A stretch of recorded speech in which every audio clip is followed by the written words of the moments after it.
You're listening to Nocturnal Frequency Radio, hosted by Steve Jenny and his satanic assistant, Alex Rondini, both of whom can't go into churches without vomiting. Hello, good evening, good morning, good afternoon, wherever you may be around this wild, wacky, and sometimes disturbing world of ours. Yes, that's the intro to the Mindset Podcast, a weekly attempt to open eyes and shedding light on what's really going on in the world, all done by ripping apart the media madness that masquerades as news. Join me, Gareth Davis, every Sunday on the Mindset Podcast. You can find the show on all major podcasting services such as iTunes, Stitcher, and so on. Or you can go directly to the main Mindset website. That's www.mindsetcentral.com. Check out the Mindset Podcast. Bring your curiosity, your opinions, and a sense of humor. And remember that some worldviews are stranger than others.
You've tuned into Nocturnal Frequency Radio with your hosts, Steve and Alex.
Nocturnal Frequency Radio with your hosts, Steve and Alex.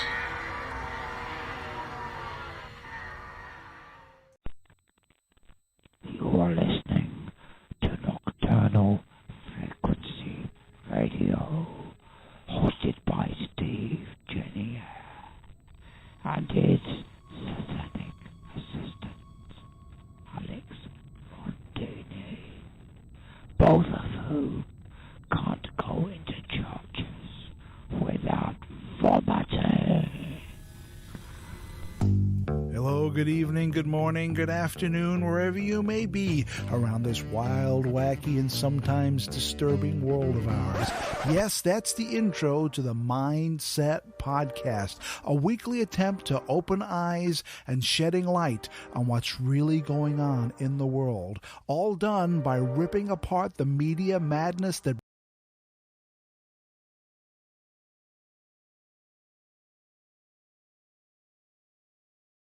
Here we go. And welcome to Nocturnal Frequency Radio here live on the New Visions Radio Network and of course simulcasting on our YouTube channel. You got it. I want to thank everybody for tuning in this evening.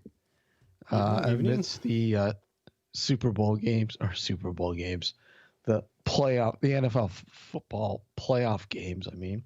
Who's playing tonight? Well, Cleveland played earlier and they lost to Kansas City, and this evening it's New Orleans, and I don't know. I'm totally lost. I'm just totally lost with it. It's not the greatest question to ask me right now. So my team's out, so it doesn't matter. Yeah. I've lost track.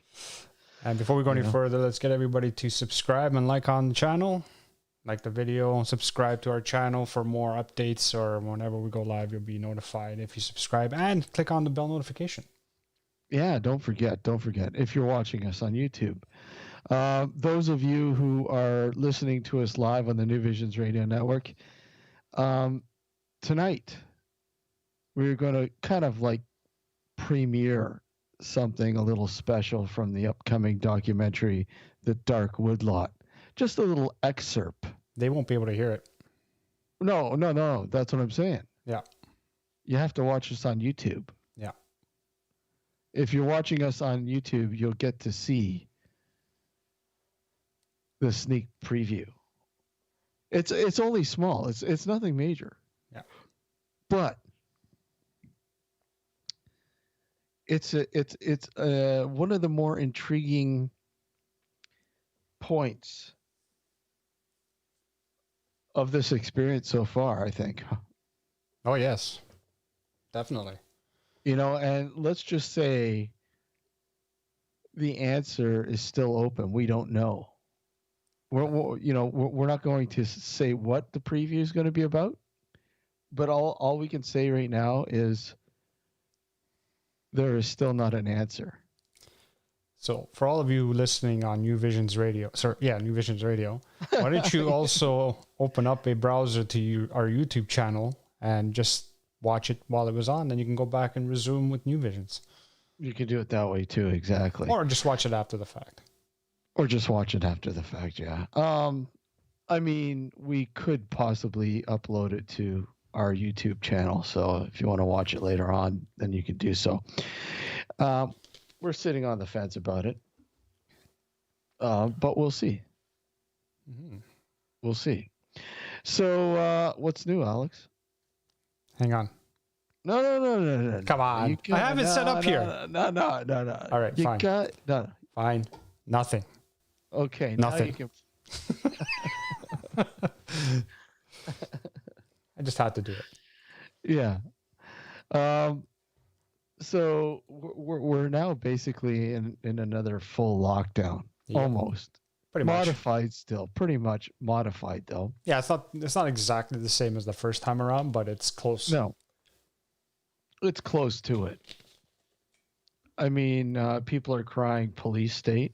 Of course they are. But whatever.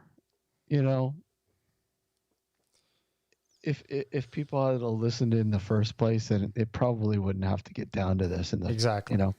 So Exactly. stop bitching and moaning and just do what needs to be done. Let ye without sin cast the first stone. And I completely understand. Everybody's got cabin fever and everything else, and you know what? January and February are the worst months for this to go on. But you know what? It's maybe also the best because depending on what the weather's like, because usually the weather sucks around now. Yeah, there's nothing to do. I mean, what else are you going to do anyways? Yep. Unless you're a winter sport enthusiast, there's really not much for most people to do around this time of year. Well, even so, I mean, look at the weather's been. It hasn't been good enough for winter sports in some areas. That's right. I mean, it's been pretty blah in terms of snow. I mean, I like snow, but I don't love it. I just don't like shoveling it. I think that's like anybody, right? Yeah. I like the way it looks when it's on the trees and it's on the ground, nice, crisp, and clean. I just don't like shoveling it. Well, that's why you need to invest in a snowblower. Yeah, well, my neighbor's got one, so I'll let him do it. Well, there you go. Enlist his services. Oh, he's done it a few times. When it's snowed really badly and like a lot of accumulation in one shot, like in one dumping, he'll take out the snowblower and do both his and my driveway. Yeah. Yeah. One dumping, huh? Yeah, one big dump. One big dump. One big white big, dump. Big dump. It's a big dump.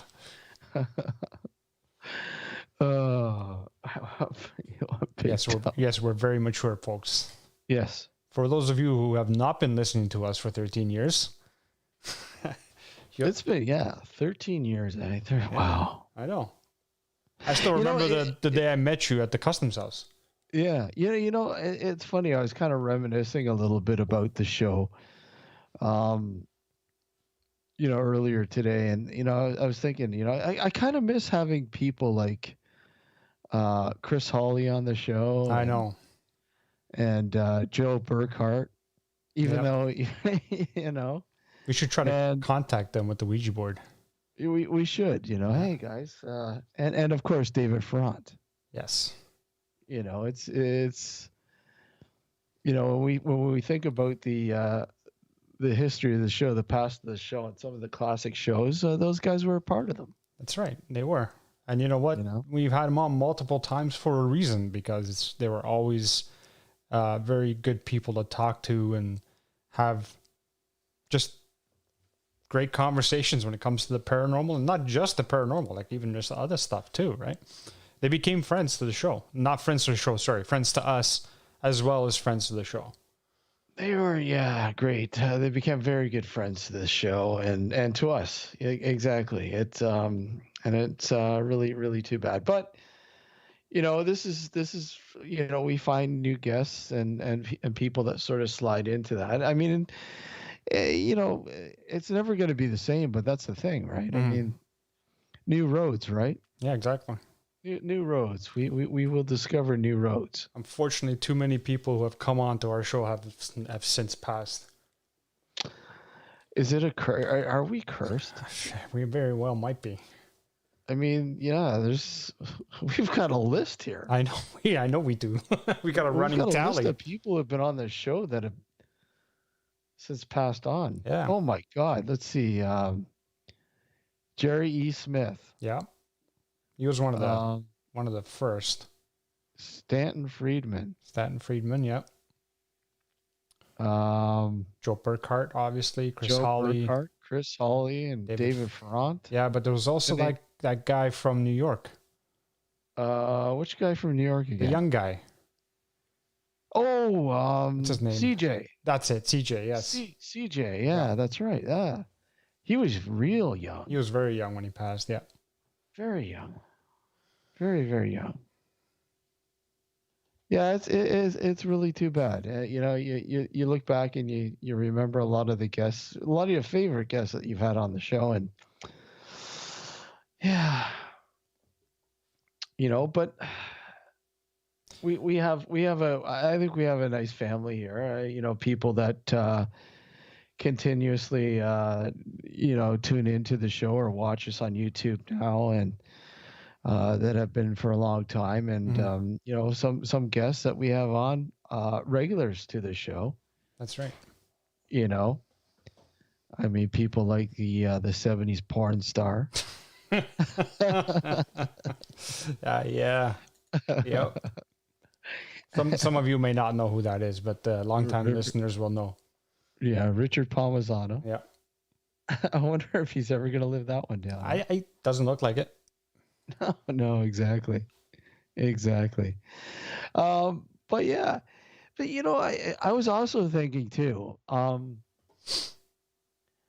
I don't know.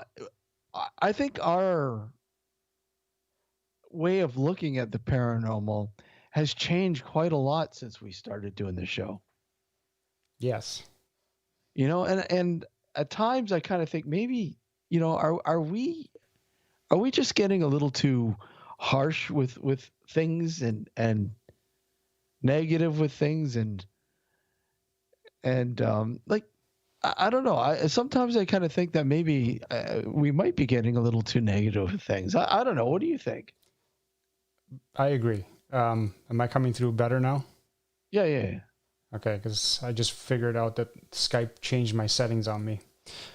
Oh, anyway, sure, blame Skype. Right? I'm always going to blame Skype. That's the go-to. Yeah. But yes, you're right. We have become somewhat negative. And cynical? Cynical as well as negative, because... And there's a reason for that, because doing what we've done for as many years as we've done it, and show aside, I mean, you've done investigations on your end for a very long time as well. You have to deal with a lot of crap, shall we say? Mm-hmm. A lot of people who come up with crackpot theories about evidence and just present evidence as... like just a weird noise without even actually going in and trying to figure out what that noise is. They'll automatically assume it's something paranormal, which is kind of frustrating, because at the end of the day, what we're trying to accomplish, and I'm not just talking about with the show, I'm talking about as paranormal investigators, the ones who are serious are trying to accomplish is trying to prove basically something that is almost next to impossible to prove. And when you have people who come across with these sort of malarkey, I guess, for lack of a better term, for using an really old phrase, but when you have speaking of malarkey, yeah, there you go. But it's frustrating, right? It sets the movement back more than it advances it. Yeah, and that's the thing that sucks. Yeah, but I also think we're getting a little too drunk sometimes. I'm just kidding.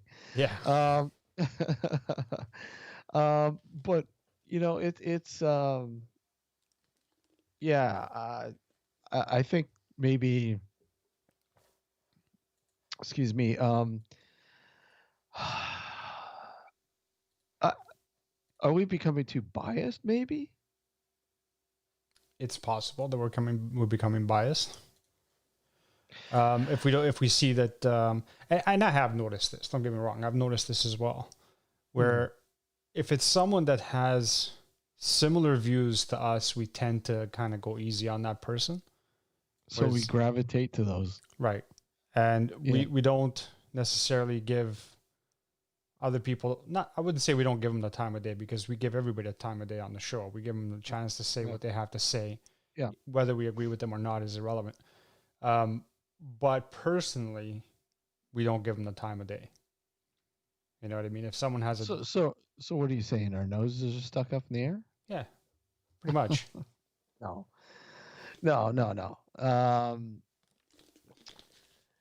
Yeah, and I mean, we've okay, like there has been several times that we've had people sort of not attack us, but say, oh, look at, when the whole Highgate vampire sort of scenario came to the show, and it was open, really. I mean, it was open to both sides of the story, if you will. Sorry. Mm-hmm. With David's side and Sean's side.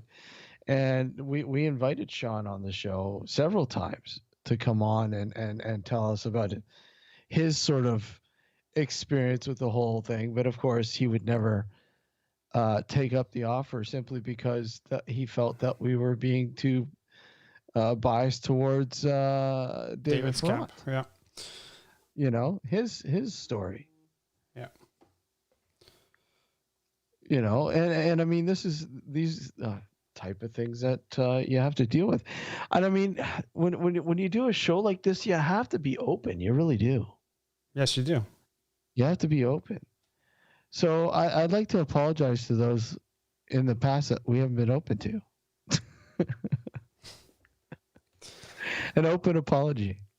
I mean, that doesn't sound too sincere, does it? It doesn't. No, but regardless, the point is that everybody has their own opinion, and primarily, we deal in a field, or we're dealing with a field that is primarily based on belief, because there is no real solid, irrefutable evidence. So, you and I have our beliefs. Your beliefs and my beliefs are very similar. We may have some differences, but for the most part, we're very similar. Mm-hmm. But there are other people who believe pretty much anything under the sun when it comes to the paranormal, that, that they're hearing angelic voices or demonic voices or whatever the case may be. And I'm just obviously oversimplifying it. But the point is that whenever it's someone that we don't agree with necessarily or don't believe what they believe, it's one of those things where whether we do it consciously or subconsciously, we kind of just turn our heads away from that person, right? Whether it's, like I said, whether it's intentional, unintentional is, I guess it's more unintentional, just because, it's like, okay, well, we're not going to have much in common with this person because their beliefs stray from what we believe, you know what I mean? And it's one of those things. This is part of the big problem with the paranormal field in general, because it's largely based on belief. It's really tough to come to a consensus as to what we're dealing with. Absolutely. You know what I mean? And that's part of the problem. Yes. And I mean, do you think it affects ultimately the guest schedule that we have on the show? Like, I mean, we it's not like we've been very diligent and trying to get guests. We've been kind of laid back with the things, mainly because of how COVID has sort of steered things with the show, with the world, really. So therefore, we've been kind of maybe we'll just keep things open for now. And then if a guest comes along, then great, we'll schedule the guest. But I mean, it's not to say that we're not trying to get some guests on the show. That's not the fact at all. But and hopefully we will be making some announcements in the next few days as some upcoming guests. But we felt keeping it open for the meantime, and I guess sort of give everyone the feeling that we're there, sort of thing. We're not above everybody, and we're not paying attention to what say that what the listeners are doing or experiencing or whatever else. And I never wanted to give that sort of notion to people that we are above at all. No, we're the furthest from that. So I don't want people to ever think that. We absolutely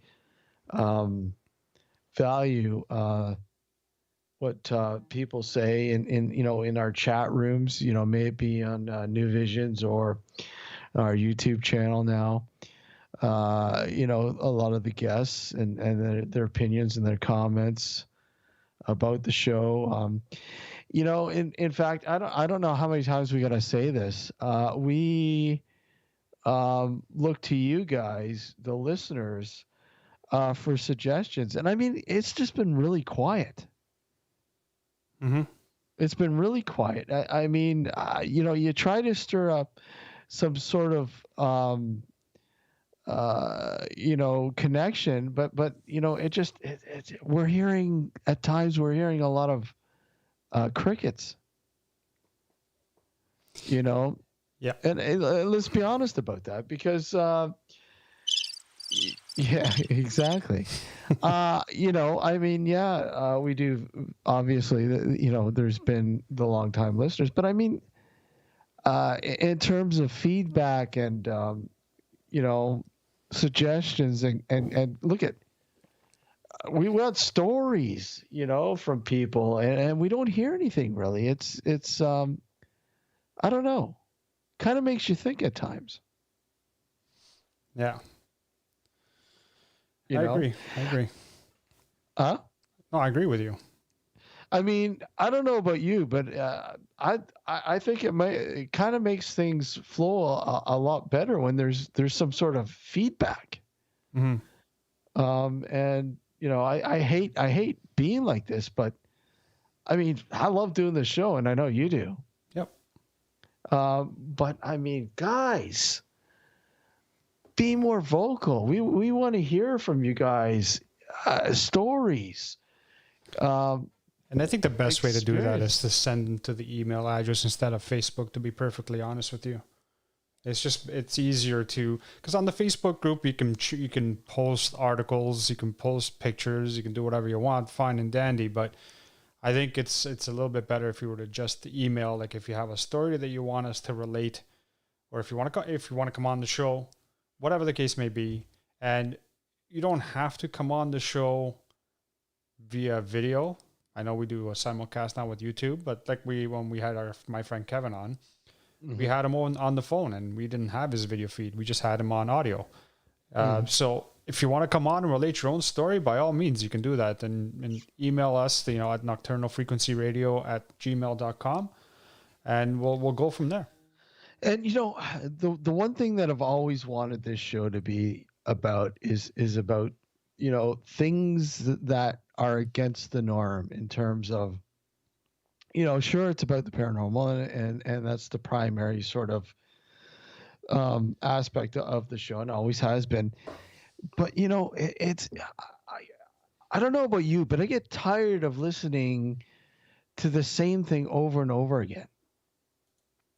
Yeah. You want to hear something new, something that I know it's really hard out there now to find new stuff, but something, things that are just so unusual that make you think, oh my God, wow.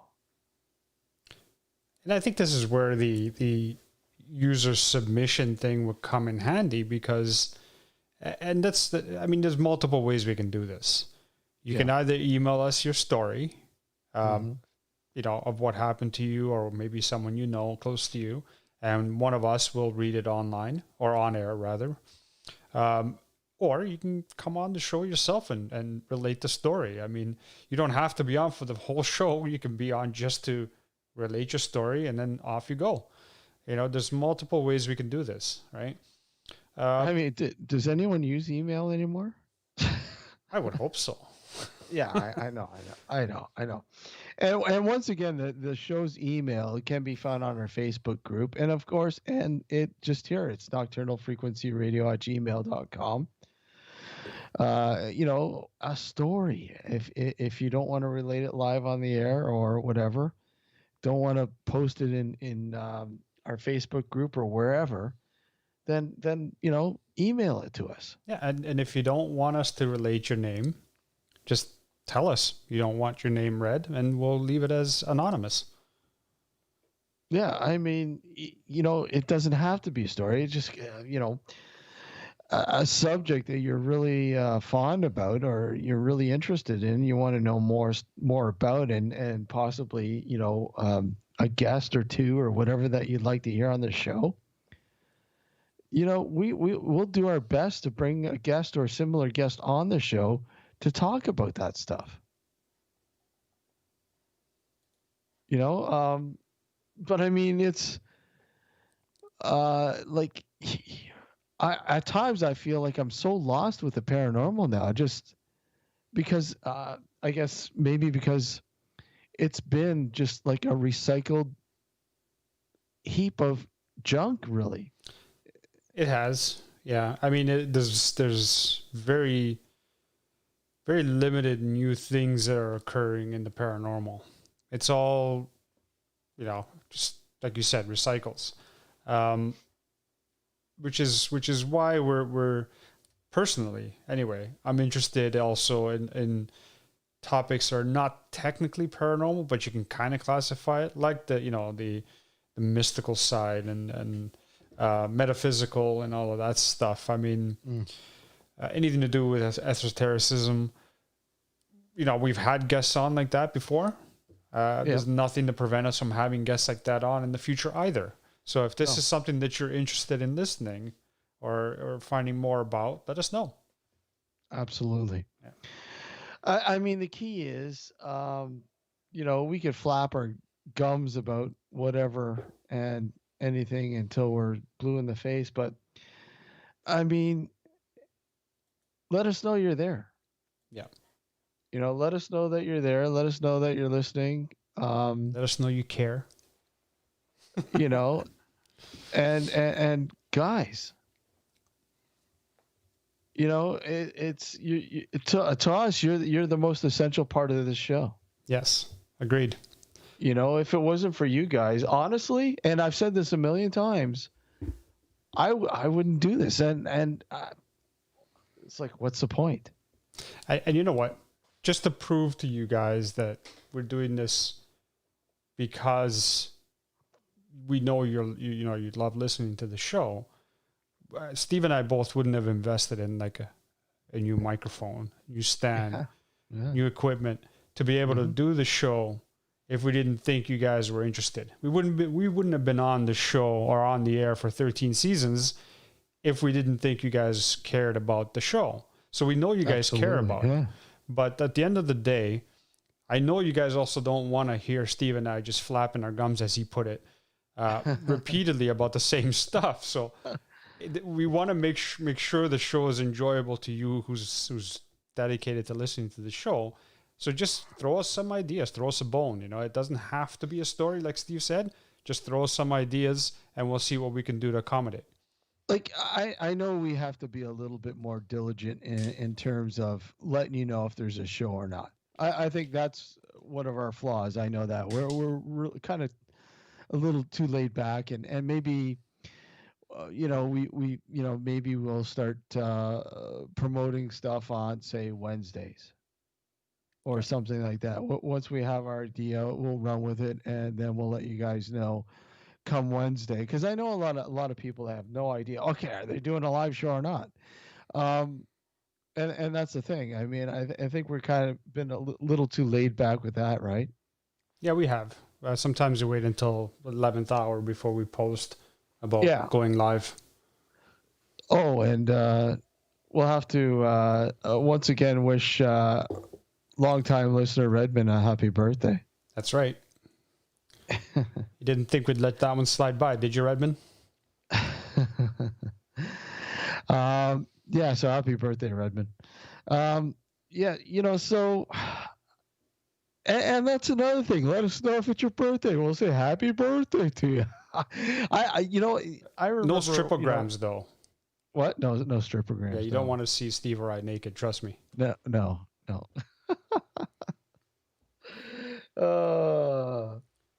Look at the viewership go. Oh, wait a sec. What about Kevin writes, what about me, man? That's right. It was Kevin's birthday, too. It just passed. Happy birthday, Kevin. Yeah. Oh, that's right. Happy birthday, Kevin. Yeah. We're doing our birthdays for what is it, the week? Yeah, the week. His was on the 12th. What's today? Oh, God. 17th. 5 days ago. So for the week. That's right. That's within a week. Okay, so once again, guys, we are going to premiere a little snippet from the upcoming documentary, The Dark Woodlot. And unfortunately, we're only going to be showing it on the YouTube simulcast. Because it's video, obviously, we can't play it for the listeners on New Visions. I'm sorry, guys, but yeah. So that's going to be coming up probably when we come back from break. We'll probably play it. We'll probably play it twice, maybe once in the first break, once after the first break, and then after the second break. Yeah. So, God, it's 9:30, so we'll take a break here. If you'd like to follow us on Twitter, it's at Dark Discussions. Facebook is type in Nocturnal Frequency Radio, or it's facebook.com/Nocturnal Frequency Radio.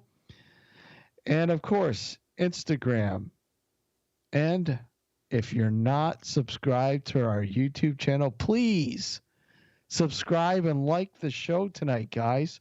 Don't forget to hit the like button. That's right. We always like it when you like it. I'm looking at you guys on the YouTube channel, Kevin, Marcy, and I know, Steve, you're one of them. Like the damn show. Like the show, guys. Please and thank you. We are going to take a break here. When we come back, we are going to, I don't know, flap our gums a little bit longer. We are going to flap our gums. We're good at that. We're gonna flap our gums. Yep. Yeah. Redmond says he has to come back to the show sometime soon. Well, you know what? We'd love to have you on, Redmond. You know that, right? So, okay. So we're going to take a break. When we come back, you're listening to Nocturnal and watching Nocturnal Frequency Radio here on the New Visions Radio Network. And, of course, simulcasting live on our YouTube channel. We'll be right back.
Page, and you're listening to Nocturnal Frequency Radio. Enjoy.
like a scream.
Was out.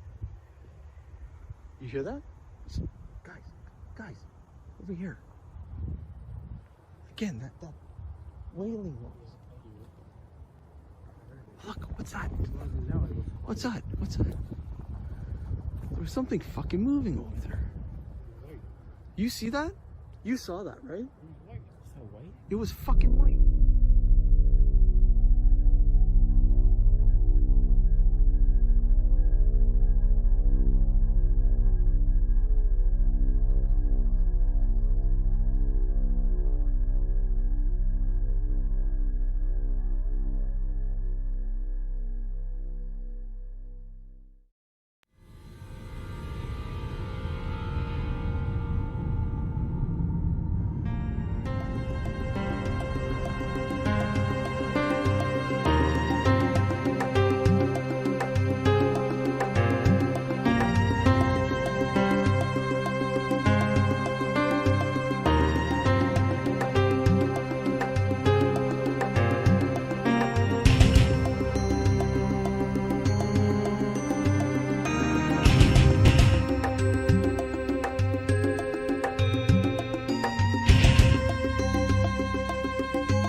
And welcome back to Nocturnal Frequency Radio here live on the New Visions Radio Network, and of course, simulcasting live on our YouTube channel.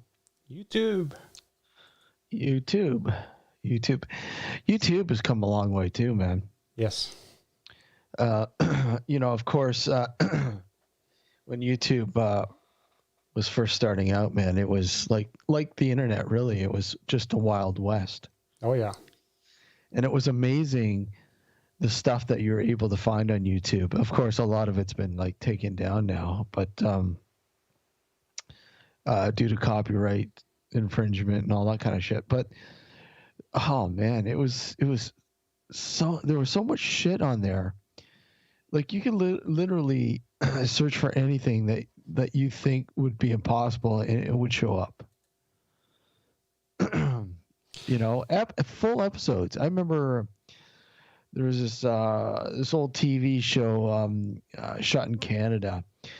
Oh God, I can't remember the name of it. Oh my God, The Littlest Hobo, is it? Huh? The Littlest Hobo?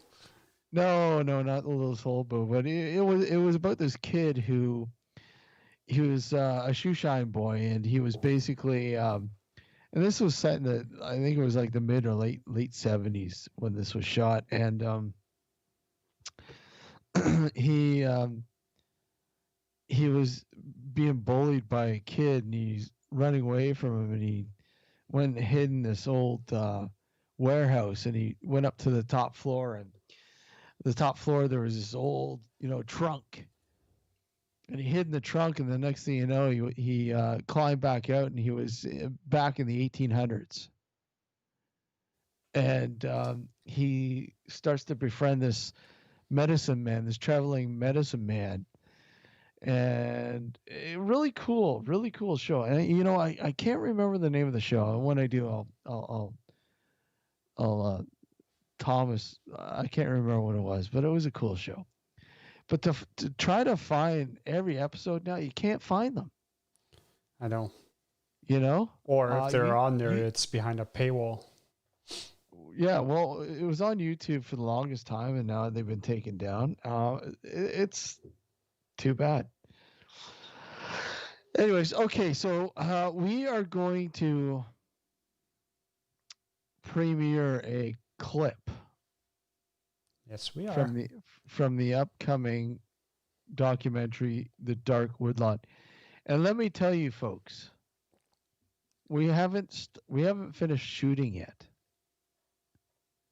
because it's winter.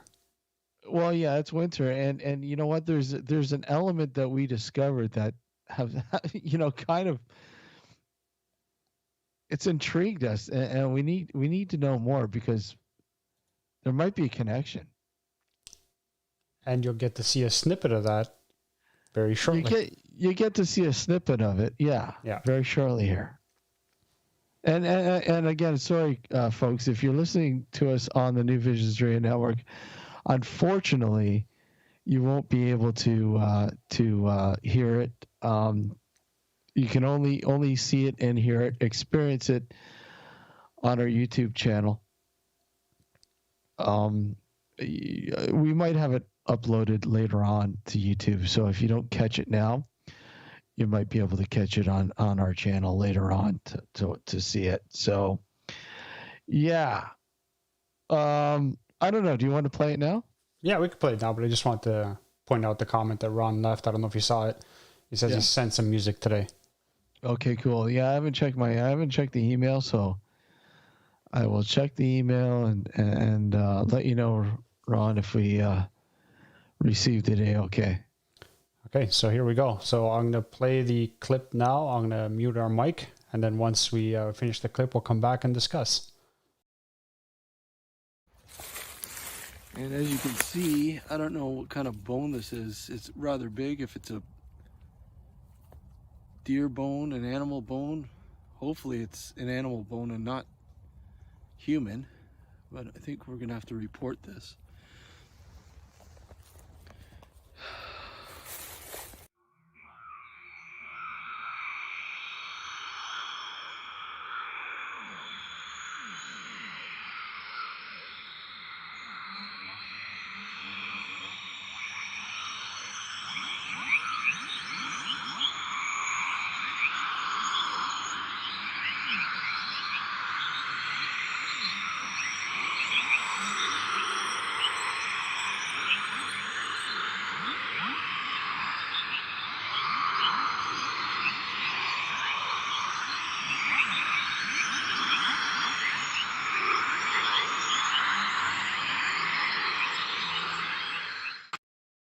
Okay. Go ahead. So there you go. It's we. By the way, we're live on the radio still, eh? Oh, that's okay. So they heard us talking. YouTube didn't. Anyhow, there's the trailer. Well, not trailer, but teaser sort of snippet from the upcoming. I don't know. Do we want to play it one more time? We could if you want. Okay, play it one more time, and then we'll play it one more time in the second hour. Second hour. Okay, hang on. And as you can see, I don't know what kind of bone this is. It's rather big. If it's a deer bone, an animal bone, hopefully it's an animal bone and not human. But I think we're going to have to report this.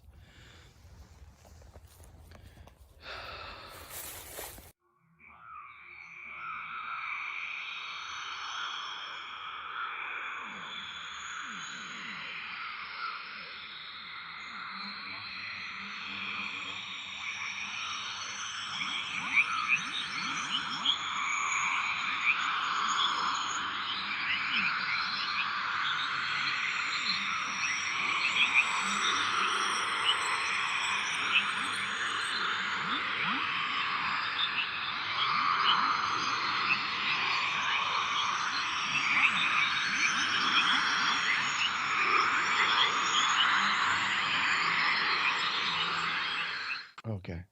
Here we are. All right. So there you go. There's the mysterious snippet.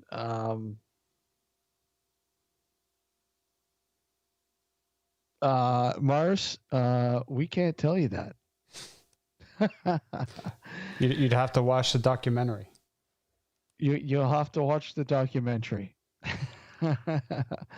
Mars asked if anyone has ever gotten back to us on what type of bone that was, and so the answer is you'll have to see the documentary, right, when it's finished. But even so, will there be an answer? We don't know. Stay tuned. Stay tuned. Stay tuned. Because it is only one of many of the mysteries that we've encountered there, man. Yeah, it's a pretty interesting place. Goes And without like saying. and like I said, there is a connection to this. Well, can't outright say there's a connection. There might be a connection to this bone with something else that we've found. Yeah. And again, that's what I want to go back and explore. That's going to be one of the reasons why we go back and sort of shoot some more additional footage. We have to. We have no choice. That's right. I mean, we can't leave this open-ended, can we? No, we can't. No. Now that we stumbled upon it, and it was by pure accident too. It's all because Steve didn't know his directions. But Exactly. it was actually worked in our favor because he went one way when he should have gone the other, and then we came across this, and now we're like, okay, well, this may or may not be related to the finding of the bone. Did you read what Kevin wrote? No, I'm just reading it now. Most modern teasers and trailers in Hollywood give away the surprise, even the horror genre. Not NFR. That's right. We don't give away anything. So I got to play this in honor of Kevin and his birthday. Bear with us, folks. It's some people might get disgusted. Not that one. I played the wrong one. Here we go. Right out loud. Kevin, I know Kevin will be laughing when he hears that. Folks, there you go. Alex is in his new toy, right? I mean, That's right. I'm not going to play the whole thing because that clip is actually very long. I bet. Yeah. I bet. So, anyways, yeah, that's Let's see. Read what he said. well, what? It's an inside joke. Oh, okay. So, that's basically connected to a larger part of the documentary. I mean, there was a lot of stuff that went on during our time there. It's it being short, it's just wow, the stuff that sort of what we experienced. Yeah, and it's funny because like I said, like we said earlier, we weren't planning on this becoming a documentary. That wasn't the plan to begin with. It was just going to be the third episode of Nocturnal Night Shots, and then things kept happening. More interesting things kept happening that it just sort of evolved into this, what it's going to be now, a documentary. Yeah, it's looking at maybe about we got a lot of footage, but there's a lot of unusable footage, unfortunately. Yeah. But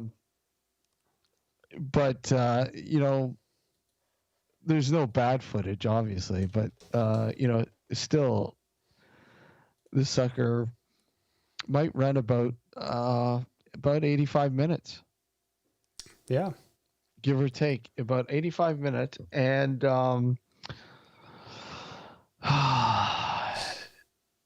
is it going to be ongoing? I don't know. I really don't know. I can't say, but what I can say is that it's a very intriguing area.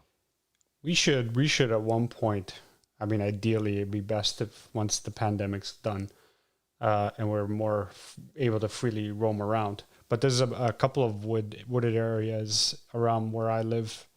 One in particular where 2 bodies were found, not just one, but 2 bodies were found.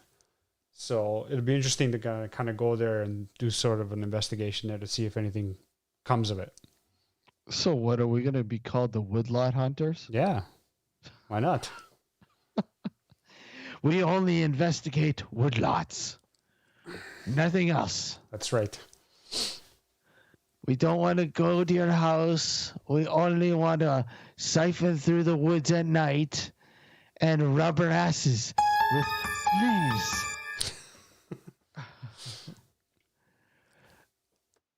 That's what happens. Alex, I got to go to the washroom. Good thing there's leaves out here. Yeah. As Gord likes to call it, the paranormal pee. The paranormal pee, yeah. Dr. Demon Gord. Yeah. Hey, look! 5150!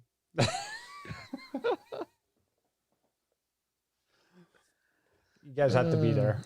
Yeah. Huh? No, I was telling the listeners you guys had to be there to get that. That was an outtake from Gord. Well, you can play the outtake, can you? I haven't uploaded it. What? No. What's wrong with you? Upload it. Oh, yeah, sure. I'll have it uploaded for next show. You can upload it, can't you? Yeah. Where did you put it, on Vimeo? Yeah. Okay, I might do that for the second hour. By then, people are going to go, what the hell is this? Oh, You don't have just the audio part, do you? no, I don't. That sucks. Audio doesn't count. You need the, you need the visual too. No, I know, but the problem Something is like the visual, only the people on YouTube are going to be able to hear it or see it. That's the problem. Well, If I had the know. audio. I know. But, I think this show is becoming more of a multimedia show. Yeah. It's definitely becoming a multimedia show.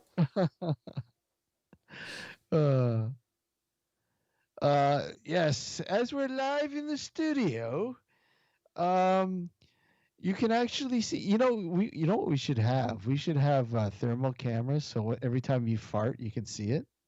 Who, me? Yeah. Oh, sure. All you'd see is a big steam vapor around me. That's it's like the thermal cameras at at the TSA whatever cameras there at airports. Yeah. I don't know if you ever watch those videos on YouTube. I have, yes. They're freaking hilarious. Hey, it's pretty sad, the people around the guy letting it go, they're like unsuspecting. I wonder how many people they've caught doing Victims of the vapor. The vapor lives. The vapor strikes again. Yeah, see, for some reason the group chats on the website isn't coming up. I don't know what you're talking about. You posted the 5150 on the group chat between you and me and Gord, right? Yeah. It's not available on the website. I think you're full of shit. You're full of shit. Well, I know that. That goes without saying. You don't have to tell me something I don't already know. Yeah. Oh. There it is. Okay. You got it? Yeah. I don't have to say, hey, look it. No, I'm just downloading it now to my computer. Hold on. The dude? The dude. 5150. I'll have to play it. I'll have to play it after the break. Yeah. Or else what? You know what? I don't know. Tell me. Okay, I know what I can do, so that everybody can hear it. I'm gonna play it now. At least people can hear it. They won't be able to see it, but they'll be able to hear it. Okay, except for you and me. No. What? What are you gonna do? I'm gonna play it just off of my computer without uploading it to OBS, so that because if I fool around with the settings now, with the scenes now, people that are on YouTube are gonna see me fooling around. So I don't want to do that now. I'm just gonna. It's not like they don't see you fool around anyways. That's okay. They don't need to see me fool around even more. So I'm going to play it now. At least everybody's going to hear the audio except for you. Okay. Well, I want to hear it. And if I can hear it, then how are they supposed to hear it on the radio? They're going to hear it. They're going to hear it if I play just the player. Well, I could do that too. Then do it. Kevin goes, Amazon has a mask on for sale, so I'm ready for Alex and any paranormal smells that are threatening.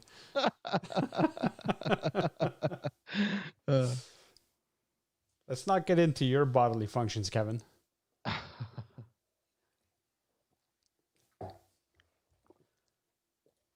So, what has been your favorite aspect of this the woodlot?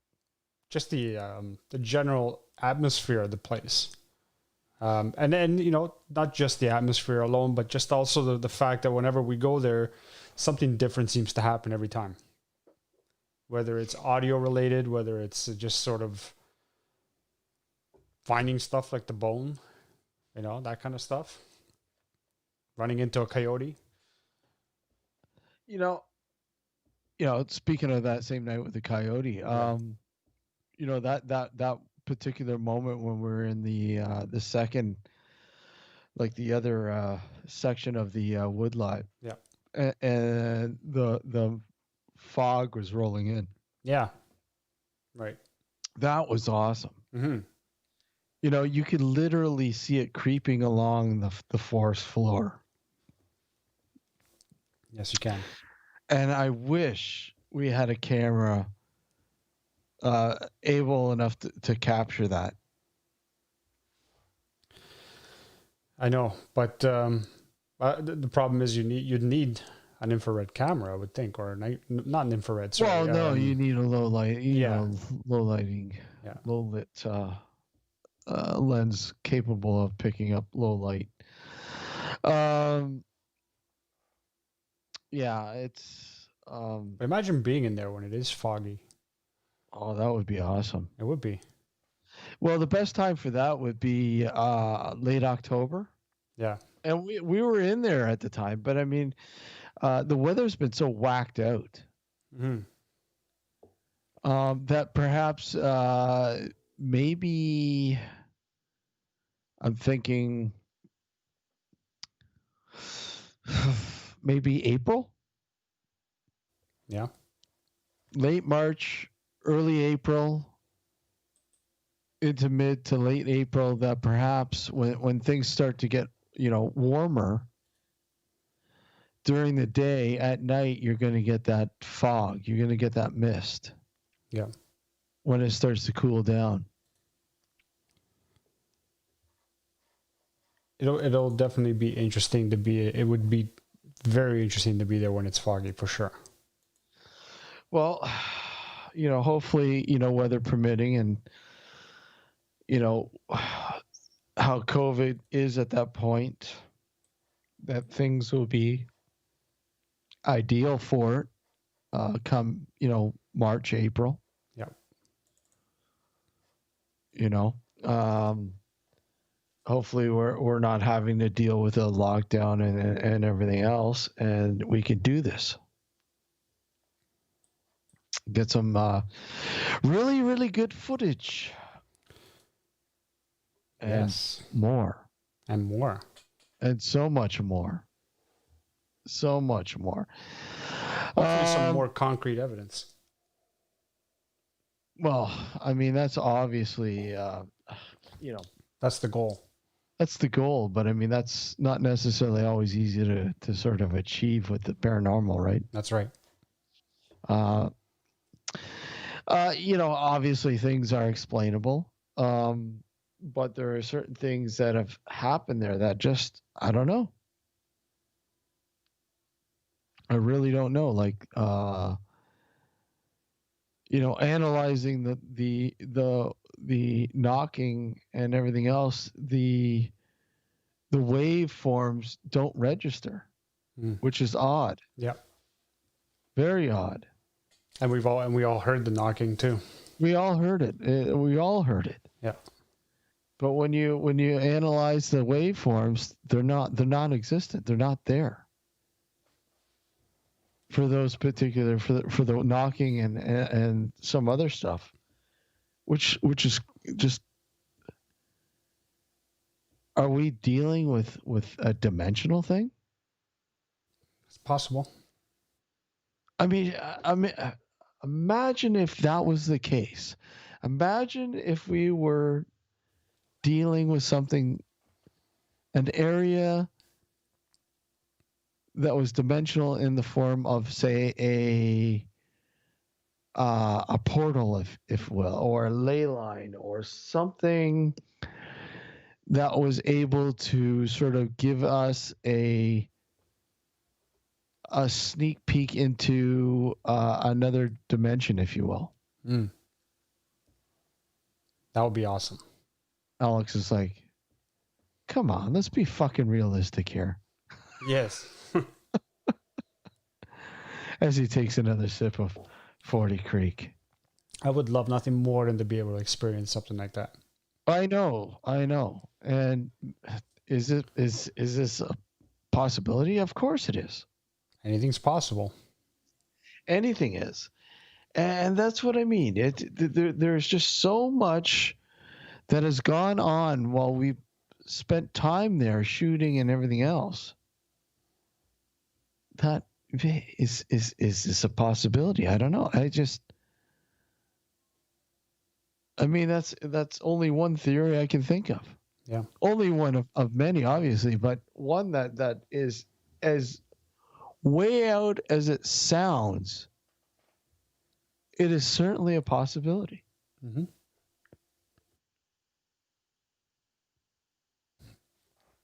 You know? If you know, and to find more information about this particular area, it's what? So I was just reading Kevin's comment. Oh, Because you guys have found the real fringe, and Alex that loves red wine and has a full head of hair. Oh yeah. Just keep them coming, Kev. Make us laugh throughout the whole second hour. He did go ahead and use the Rogaine. Rogaine doesn't work. Sure it does. It paints hair on your head. No, you're thinking of GLH. Is that what that That's is? the paint in a can. Did you try it? The GLH? No, God, no. Yeah. Why not? You should give it a shot. You have to have some hair in order for that GLH to work properly, because all that does is cover the bald spot. Well, then fucking grow some of your hair back. There's nothing on top. There's nothing to grow. I'm sure you got a few. I'm sure you got a few Jerry curls. I got a few strands here and there. Yeah, a few strands. A few loose strands that I can hold on to. Yeah. Come on. Ron Popeil, folks. Creator of GLH. Paint a hair in a can. Hair in a can. Hair in a can. Wow. I remember those commercials too. It was hilarious. Oh. Well, that and what else? Oh, there's so much stuff that he came out with. Who was it now? Ron Popeil. Oh yeah, Ron Popeil. What else did he do? Oh, he had the door saver for cars. Okay, so what it was is this inflatable air mattress thing that you would hang on the outside of your car, obviously, so that if people were to open their door, instead of hitting your door, it would hit that mattress thing. There was that device. There's God knows how many, man. He came up with so many stupid inventions or whatever. Set it and forget it. Yeah, there you go. Set it and forget it. Set it and forget it. Oh man. Yeah. Yeah, Kevin knows who Ron Popeil is. He's my age. He knows. He's sure age. He knows. Yeah. Oh. I can't get that. Could you try again? Did you tickle Siri's fancy? No, Siri's something set off Siri. Oh, that's paranormal in its own. I know. Now it just shut off. Hey Siri, what is Alex Rondini talking about? Oh! Guess what? She's gonna call you. Hold on a second. Oh God, you gotta love it. So, anyways, we'll take a short break here. When we come back, we'll play the teaser again one more time, and more. So don't go anywhere. You're listening and watching Nocturnal Frequency Radio. We'll be right back. Don't go anywhere.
like a scream. Yeah, I heard that.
Was out. You hear that? Guys, over here. Again, that wailing noise. Look, what's that? What's that? There's something fucking moving over there. You see that? You saw that, right? It was fucking white.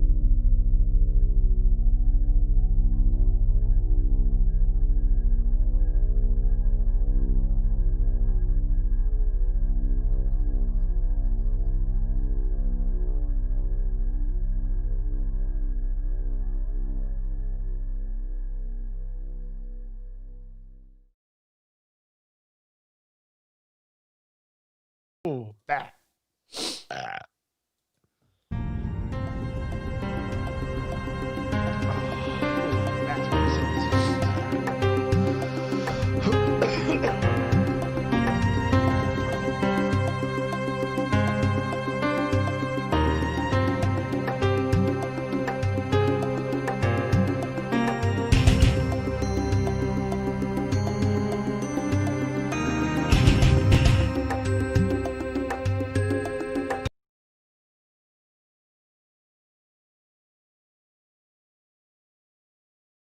Radio here on the New Visions Radio Network, and of course, simulcasting live on our YouTube channel. You know, I meant to ask you, do you know anyone who's been who has been vaccinated yet? Yes. Yeah. Yeah. I have a friend of mine who's a nurse, so she was up there on the list. So she grew a third head yet? No, she grew a third leg though. A third leg. Yeah, I had somebody at work who had to get it had to get the first shot too. Yeah. Everything seems fine, of course. Of course, everything seems fine. Well, I mean, if you have any allergies, of course, obviously with the Pfizer. But that's just it. I mean, with any medication, there's side effects, right? And part of the reason why there's so many different types of medication, I mean, even like headache pills, like you have aspirin, you have ibuprofen, you have Tylenol, you have what's the other one? There's another one there. But the point is that not everybody. Aleve. Okay, there's that too. That's more for migraines. But nevertheless, some medication don't jive well with people and they have to take other medication, right? That's just the unfortunate part. Now, you know, some people, unfortunately, in Norway, there's been reports of some people who have died because they've had severe allergic reaction to it. Their methodology, I think, was kind of flawed at first. Whereas the way we do it in North America is it's left up to, I believe, your doctor to tell you, yeah, you're good to take it because you're not going to get any allergic reactions to the ingredients are in the vaccination. But what if somebody doesn't have a doctor? What do you mean? if someone doesn't have a doctor. What if somebody doesn't have a doctor? Wow, then they're up shit's creek. Right? People should have a family doctor, or at least, at the very least, a walk-in clinic that they go to regularly, right? Yeah. So the bottom line is that your family doctor / walk-in doctor, whatever, should have an idea of what you are allergic to. And they can tell you whether you can take this medication or this vaccine or not based on that information. I mean, as far as I know, I don't have any allergies. Same here. That I know. Yeah, that I know. Yeah. But does that put you, leave you in the clear? Potentially not. If you've never technically got tested for allergies, like myself, I've never gotten tested for allergies. Neither have I. I could be potentially putting myself in harm's way. But again, the way they're doing it here is that they're not just giving you the shot and booting you out. They're giving you the shot and you're supposed to stay there for at least 15 minutes to see if you have any sort of it's just like the flu shot. When I got the flu shot this past fall at the pharmacy at the Shoppers Drug Mart here close to my house, they said specifically, don't leave, stay here 15 minutes after the shot, and then if everything's okay, then you can go, right? So the way they're approaching it here is that in the event you do have allergic reaction, they can assist right away and sort of try to get you if you're getting like whatever, like what's that term? Convulsions? Not convulsions. Like when your throat tightens up or closes up on you. Oh, yeah, I'll give you a trachea. Yeah, a trachea. I've already had one of those, okay? You've had a trach done before? Oh, yeah, I've had a trachea done. Oh, that's good. I mean, I was small. I mean, I don't remember, but I had one done, yeah. No, they have like... what? They have EpiPens that are available for... EpiPens and... Yeah, they have everything that for any sort of emergency reaction sort of thing, right? Mm-hmm. What happens if your left side goes numb? If your what? Left side goes numb? What about if the bottom half goes numb? Then you're in trouble. Oh fuck! Then you're in real trouble. Yeah.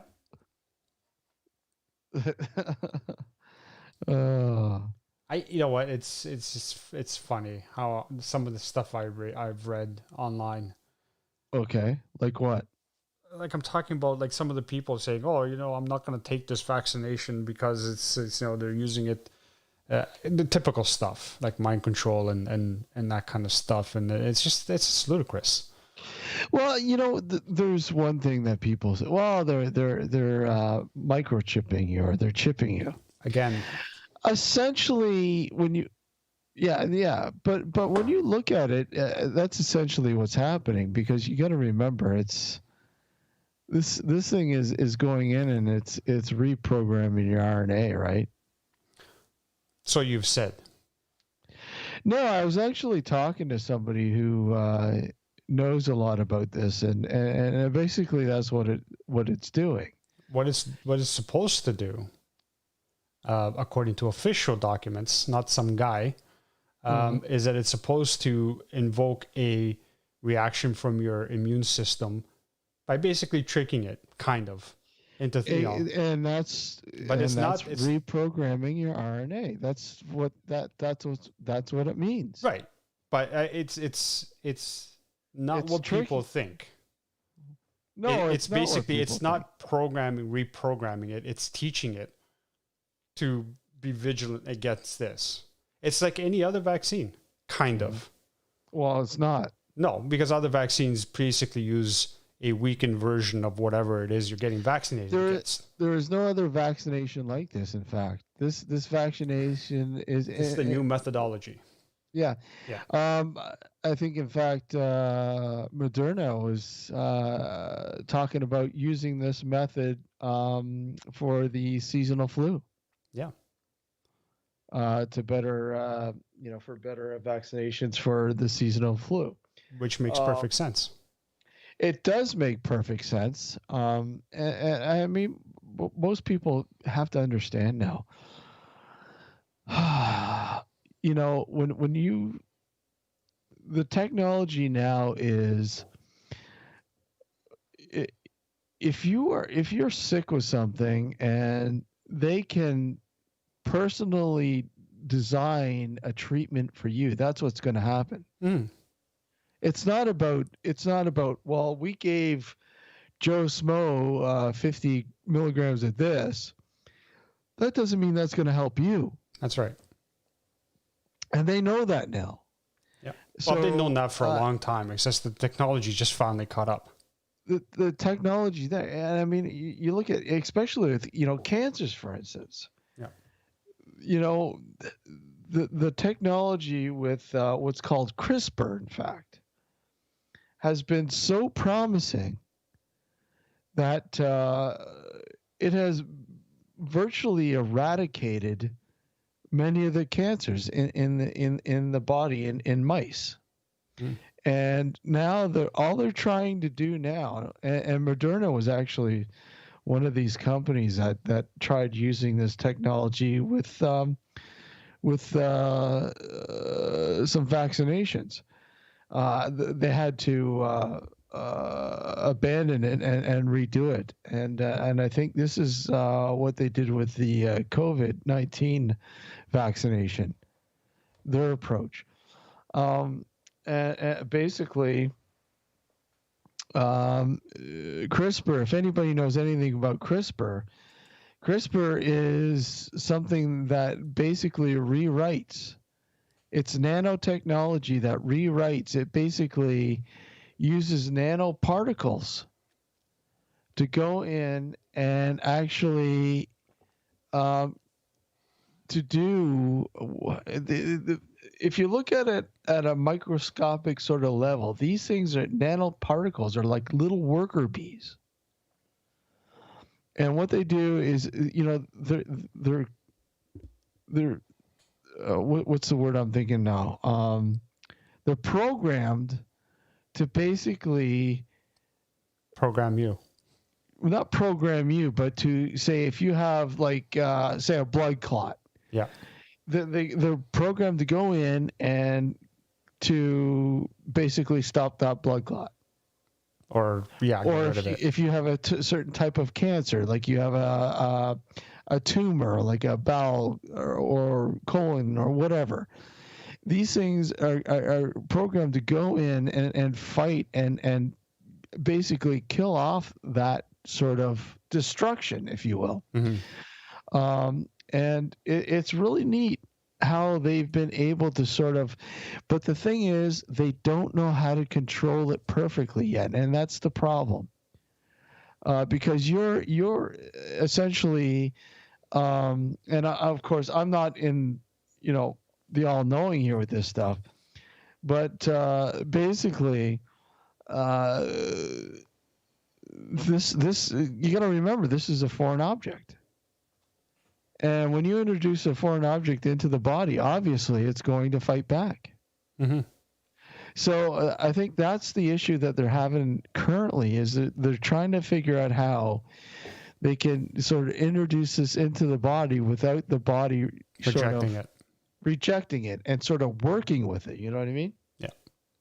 And that's the problem. I think they've been able to deal with it on a mice level, but not with humans. Well, humans are more complex than mice. That's the thing. Well, that's what I mean. That's the thing, right? Yeah.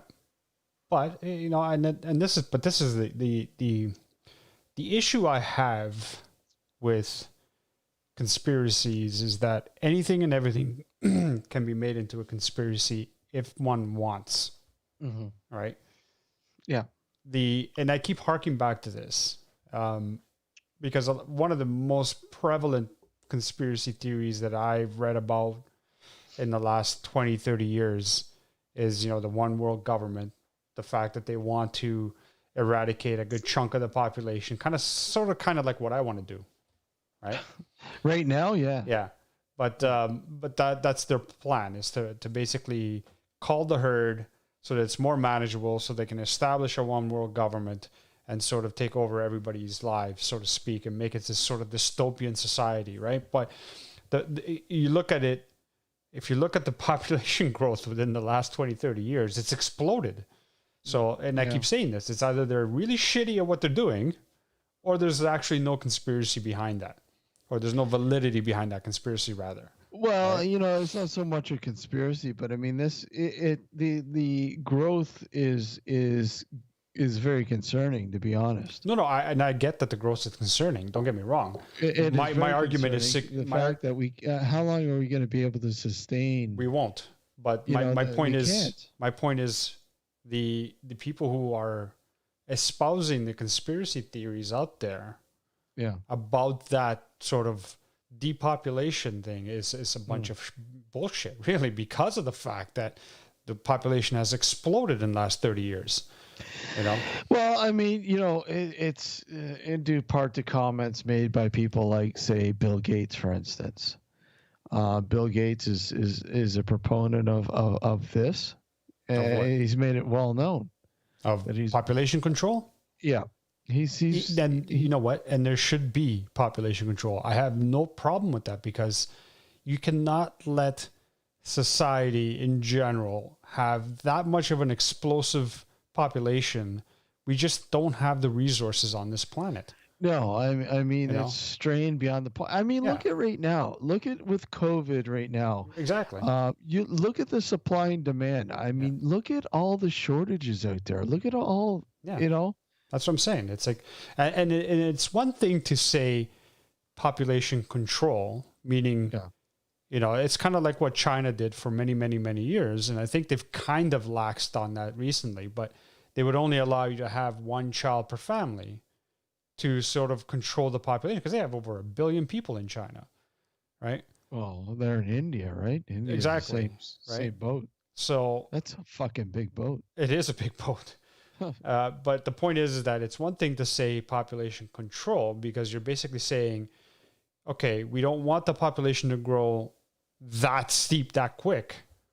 We want it to be able to kind of gradually, because at the same time that it's going up as far as new births are concerned, you're also going to have people dying as well, right? So you got to kind of balance that. So that may mean having a restriction on how many kids people can have, because most people in North America nowadays aren't having that many kids, but it's more the people in the third world countries that are having a lot of children still, and that's putting a strain on the resources, the finite resources that we have on this planet. Well, I think the Middle East right now is probably leading the birth rate right now. But I mean, basically, it's the same sort of scenario with trying to control a plague, if you will. And this is how they're trying to control the COVID, for instance. It's not necessarily, look, we can't defeat it, but we can curve. Curve the growth, if you will. And even though that they're having trouble right now because people sort of got cabin fever, and they grow tiresome of having to wear masks and having to do this and having to do that. It's like, let's get this over and done with already. And it doesn't help that you have a lot of idiots out there who are anti-maskers and anti-vaxxers, basically stating that this is all a lie. There's people out there that are calling this a plandemic. Okay? Meaning that it was all planned. Regardless of the fact, and the point is, there's too many people out there that fucking think that, it's about them. Yeah, I agree. It's not about you. It's about the people around you. Mm-hmm. Have a little bit of fucking respect for the people around you. And common sense. Yeah, I don't want to die from COVID, but at the same time, I don't want to fucking spread it if I have it unknowingly. Right. Yeah. To a loved one like my parents, or to Alex or whatever. Yeah. Because you're an idiot if you think you have COVID or not. It's common knowledge about asymptomatic people. And for all you know, you could be one of those people that show no symptoms at all. But are spreading it like wildfire. And you're a carrier of it. And yeah, every person that you're in contact with, you're spreading it, and you're putting people at risk. I mean, do you ever take into account that you've got murder on your hands, you've got death on your hands, you killed somebody without even knowing it? I mean, how many people think about that? Yeah. Like, a person died of COVID or COVID-related symptoms, and they were in contact with you, 7 days later or earlier or whatever. Does that go through your mind? Probably not. You probably don't. Most people probably don't think that, right, Alex? No, they don't. There's a lot of things that they don't think about. The problem with today's society is that we've become so selfish and so, me kind of mentality, that if we're inconvenienced even a little bit, God forbid if we're inconvenienced. I don't like the fact that we have to stay inside any more than the next person. But the fact is that if we want to be able to get back to any sort of normalcy, we have to be able to eradicate this virus. Bottom line. And we're not going to do it when people are just going around and willy-nilly getting together with people without any sort of protection, without staying away, staying apart 6 feet. They're just doing it as they normally were before. We're not going to get over it. I'll give you an example. My wife was telling me about this place that my father-in-law used to go to. It's a bar club sort of for people that were from the area where he was born, from area in the Middle East, right? And so around the holiday season, they had a sort of gathering. Roughly 10 people went to this gathering. My father-in-law wasn't one of them, thankfully. All 10 of them ended up getting COVID because one of them had it. So what does that tell you? You know what I mean? It's there. That's what it's saying. It's there. And these are all elderly people. So, but a good chunk of them are okay. A couple of them have had to go to the hospital. So it's for people who deny it, for people who think that it's not real. Get a grip. Get a grip. I get it that for the most part, this is a fast sort of illness. It's relatively, for the most part, pretty mild with most people. Yes. But you just don't know.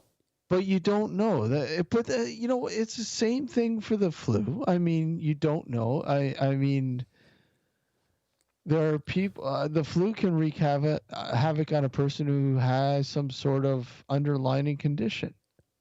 There's been young people who have died of the flu. There's been young people who have died of COVID. Yeah. The point is, you don't know what it can do to you. And it's not even just that. It's the fact that if you don't try to do anything to curb it or to slow it down and you let it go run rampant, the death toll we have now will be that much higher if we didn't do anything about it. I'm wondering, do you think, all these theories about how the dinosaurs died off, meteorite, whatever. The more and more I think about it, the more and more I think that possibly it was some sort of pandemic. That could very well be. Who knows? I really do, because I mean, let's think about it. What defense did they have against something like this? Probably none. Yeah. None. So here's the problem with that. And I agree with you on that because it could very well be. The problem is that now that the polar caps are starting to melt because of global climate change, there are potentially viruses and diseases, or I shouldn't say diseases, but viruses that are been trapped in that permafrost for centuries that are now are going to be released into the world. Mm-hmm. And if we think what we're experiencing now is bad, God knows what could potentially happen, 30, 40, 50 years down the road. Well, I mean, it's like a lot of things. Storms. Mm. I keep saying this. We haven't got a clue of what the hell's fucking going on. As much as you like to think people know what's happening, people don't. Because I don't care what fucking science says. Science can't tell me what is going to happen in this universe. It can't. There's so much shit that can happen that we haven't got a clue about. For instance, think about the stress of having to deal with say an asteroid headed for Earth. Mm. One the size that would cause enough damage that could possibly wipe us right out. Yep. People, I mean, think about it. How would you deal with that? I mean, that is a real possibility. You know how many times the Earth has been hit by a fucking asteroid? So many freaking times. But we have been so lucky in the past, God knows how many years, that something like that hasn't happened. Yeah. But that doesn't mean it can't happen again. That's right. If you think that we have control of what's happening here, you're fucking blind as a bat. You really are. To think that we know everything that's going to happen. To think that we're going to have the answers for everything that's going to happen. You are so wrong.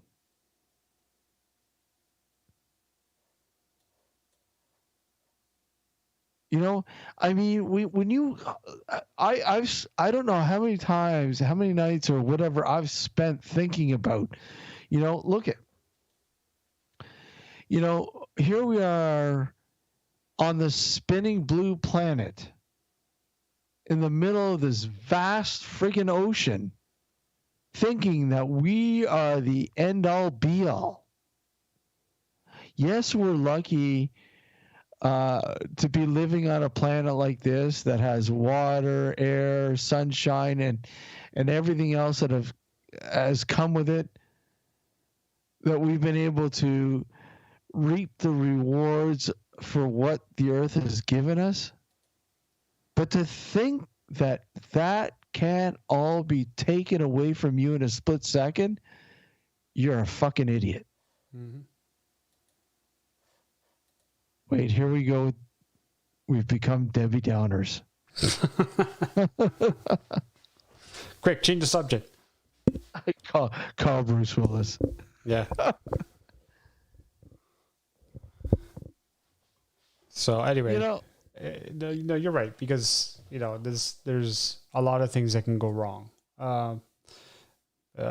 Asteroids and meteors are just one of many things that can go wrong that can wipe us out. You look at something like, and I kind of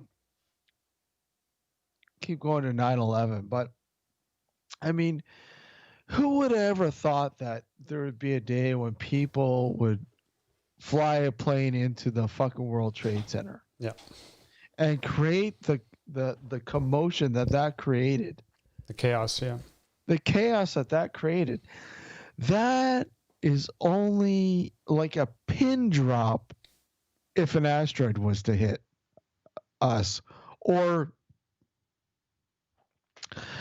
I mean, the sun, for instance. Or if the moon decided to, or if an asteroid hit the moon and decided to, kick it out of, the Earth's gravity and cause chaos with us. I mean, we'd be screwed without the moon, I think. It would definitely play. It would definitely have an effect on us for sure. I don't know if we'd be screwed necessarily, but it would definitely have some significant impact on us. Oh, it'd have a huge impact. I mean, we live our lives. Many aspects of our lives, I think, depend on the moon. I know the astrology people will be fucked. We wouldn't have any moonlight anymore. That's right. What would the fucking werewolves do? That's right. Think about the werewolves, people. How about women? The what? Women. Monthly? Huh? I mean, is that not to do with the lunar cycle, is it not? Well, it's more or less around the same time frame, give or take a few days. I believe it has to do with lunar cycle. It has to do with the lunar cycle. I really do. There's so many things that we as humans and the Earth depend on the moon now.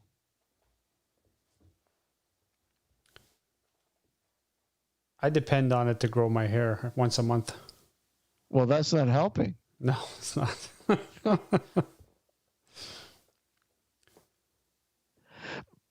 I mean, if I'm off course here, please let me know. Yeah, you're off course. Okay. Am I really? No, I don't know. I don't know. I'm just saying it just to bust your balls. Okay, are they gonna shut us down now?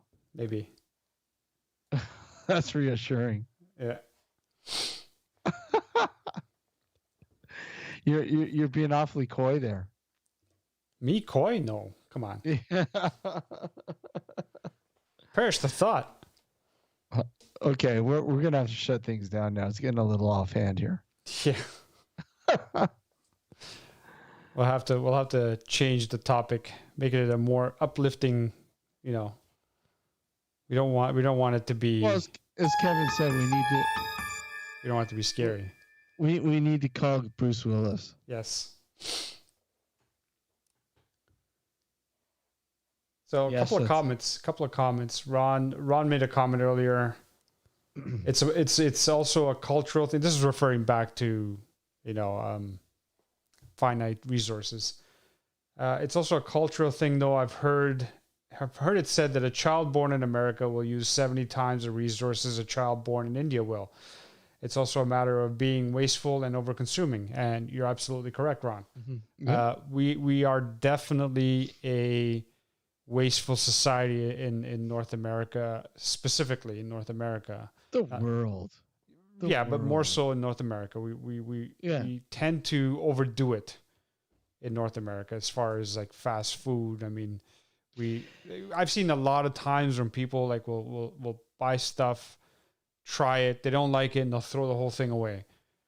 You know what I mean? And there's literally people around in other parts of the world that are starving and would love to have something like that. Whether it tasted like shit or not is irrelevant, because if they're starving, they'll eat anything.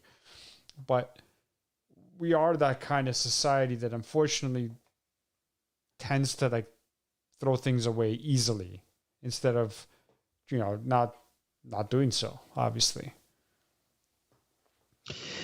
But I mean, that's the thing. That's what we're saying. And,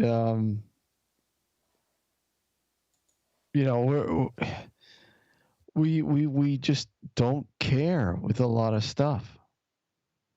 We just don't care. And again, you can go back to this COVID thing.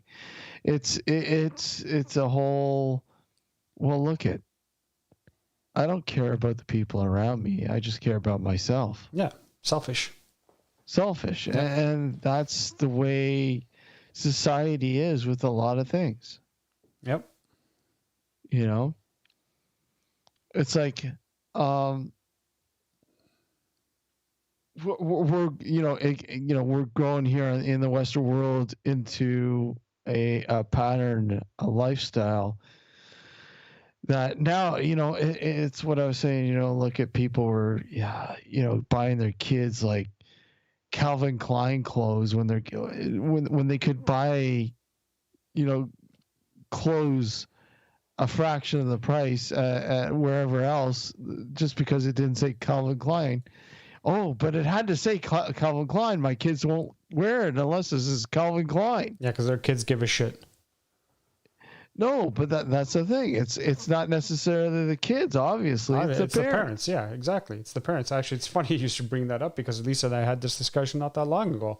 Same discussion as what we're having now. Yeah. It's how, especially when you're talking about little kids, like I'm talking about like babies, when they grow out of their clothes extremely fast. And people are buying these babies designer clothing and paying a ridiculous amount for these clothing for what? Because they're going to grow out of it in less than a month. Yeah. Now, what does this have to do with the paranormal, anyways? I don't know. But we tend to go off on tangents. Well, this is a tangent. I don't understand. I think this will do us in. Yeah. If we don't survive beyond the night, you know what happened to us. I feel like talking about the $6 million man episode with Bigfoot, the two-parter. I don't think I've watched that episode. You need to watch that, man. No, I've watched that. I used to watch the $6 million man. We need to sit down and talk about it. I used to watch the $6 million man, but I don't think I've seen that one. Oh, it's classic. Come on, man. Andre the Giant. Was it Andre the Giant who played Sasquatch? He did for the first little bit, and then they brought in another guy because I don't think Andre the Giant was able to finish it because of his back or something. Oh. He had major back problems, right? Ah, fuck.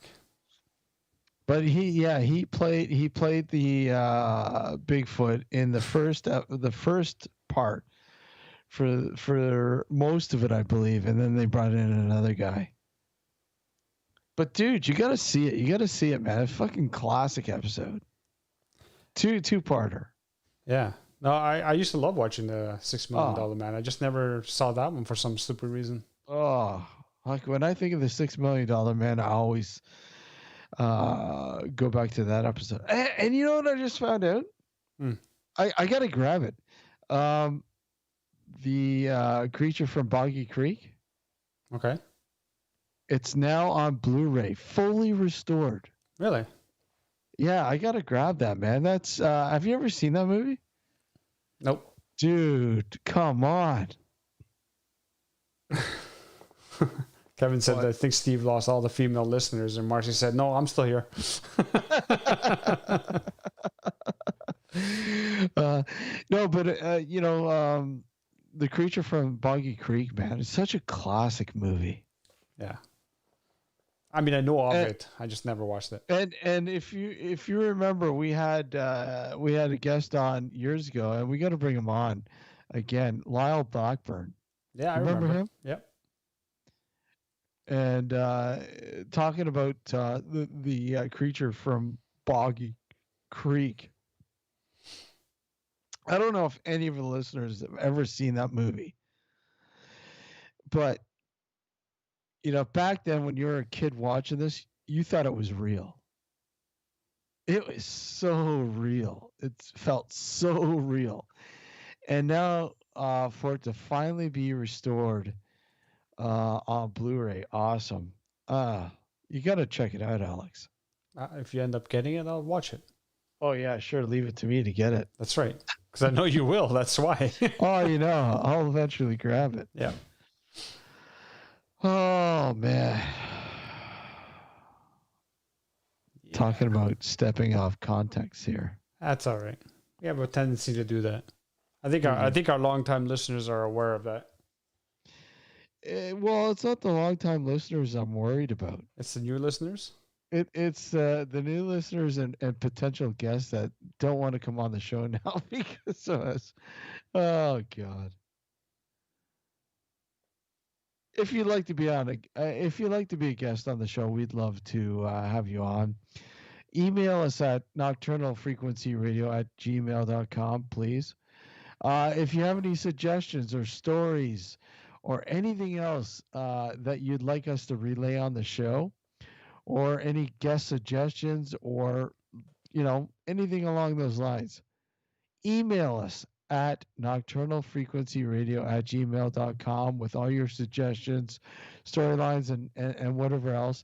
And of course, if you want to be left anonymous, we will absolutely respect that sort of deal as well. Once again, everything, nocturnalfrequencyradio@gmail.com is the email to go check out. And this is what we said earlier. We need to hear from you guys. We need to hear from you guys that listen to the show. We want to hear from you guys what you want to hear on the show. We want to hear your stories. I mean, for instance, Kevin came on the show and relayed a few stories, experiences that he had to deal with, and I mean, that's what I mean, right? That's what we mean. We'd love to hear those sort of things on the show. Yeah. Plus, it gives that personal touch too. Yeah, I mean, that's what it's all about, right? Yeah. That's what it's all about. I think that's about it, buddy. It is. Yeah. I think we've deviated enough. Oh, man. I want to thank everybody for tuning in and or watching us here on the New Visions Radio Network and, of course, our YouTube channel. Thank you again, folks, for sticking around and putting up with our crap. Yes, thank you for that. We didn't mean to offend anybody. Not. We're just spouting off. We're just a couple average bald Joes talking about or trying to talk about the paranormal, but never really do. Yeah. Lately. Well, we got to change it up every now and then, right? Talk about different topics. Yeah. So, but thank you for tuning in, and we'll be back next Sunday night. Keep in touch with our Facebook group, facebook.com/Nocturnal Frequency Radio, to keep up to date with any guest schedulings or anything like that. And of course, you can contact us through our Facebook as well if you don't use email. Thank you again for tuning in, and we'll see you next Sunday night, guys. Take care, everyone. Have a good week, folks. Take care, everyone.